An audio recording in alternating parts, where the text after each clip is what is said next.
Video kali ini saya akan mempresentasikan tugas perekonomian Indonesia dan moneter dengan judul materi perekonomian Indonesia pada masa Orde Lama. Orde Lama yang dipimpin oleh Presiden Soekarno berkuasa dari tahun 1945 sampai tahun 1966. Pada saat Orde Lama, pemerintah Indonesia dibagi menjadi tiga, sehingga kebijakan ekonomi yang diambil pun berbeda-beda. Di antaranya, yang A, pasca kemerdekaan 1945 sampai 1950.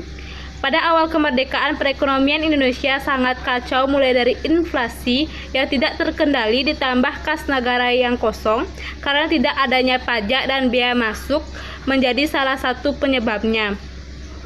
Latar belakang keadaan yang kacau tersebut disebabkan oleh yang pertama, Indonesia baru saja merdeka, belum memiliki pemerintahan yang baik, di mana belum ada pejabat khusus yang bertugas untuk menangani perekonomian Indonesia. Yang kedua, sebagai negara baru, Indonesia belum mempunyai pola dan cara untuk mengatur ekonomi keuangan yang mantap. Yang ketiga, peninggalan pemerintah pendudukan Jepang, di mana ekonomi saat pendudukan Jepang memang sudah buruk akibat pengeluaran pembiayaan perang Jepang, membuat pemerintah baru Indonesia agak sulit untuk bangkit dari keterpurukan. Yang keempat, kondisi keamanan dalam negeri sendiri tidak stabil akibat sering terjadinya pergantian kabinet, di mana hal tersebut mendukung ketidakstabilan ekonomi. Yang kelima, politik keuangan yang berlaku di Indonesia dibuat di negara Belanda guna menekan pertumbuhan ekonomi Indonesia, bahkan untuk menghancurkan ekonomi nasional.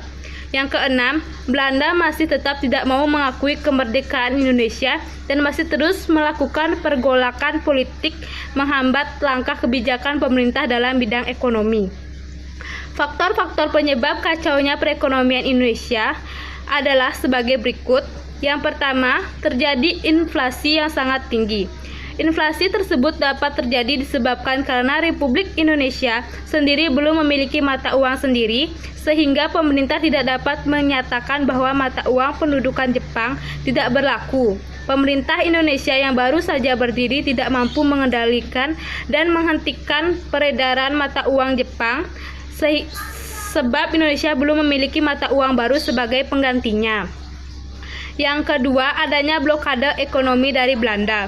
Blokade oleh Belanda ini dilakukan dengan menutup pintu keluar masuk perdagangan Republik Indonesia, terutama melalui jalur laut dan pelabuhan-pelabuhan penting. Blokade ini dilakukan mulai bulan November 1945.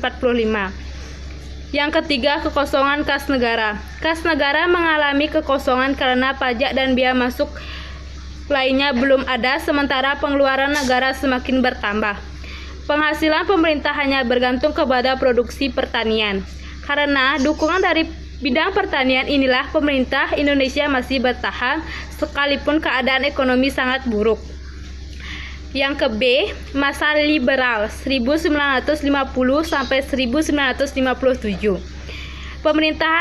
Permasalahan ekonomi yang dihadapi oleh bangsa Indonesia masih sama seperti sebelumnya. Masa ini disebut masa liberal karena dalam politik maupun sistem ekonominya menggunakan prinsip liberal. Perekonomian diserahkan pada pasar semua sesuai teori-teori mazhab klasik yang menyatakan laissez-faire, laissez-passer. Padahal pengusaha pribumi masih lemah dan belum bisa bersaing dengan pengusaha non-pribumi, terutama pengusaha Cina. Pada akhirnya, sistem ini hanya memperburuk kondisi perekonomian Indonesia yang baru merdeka.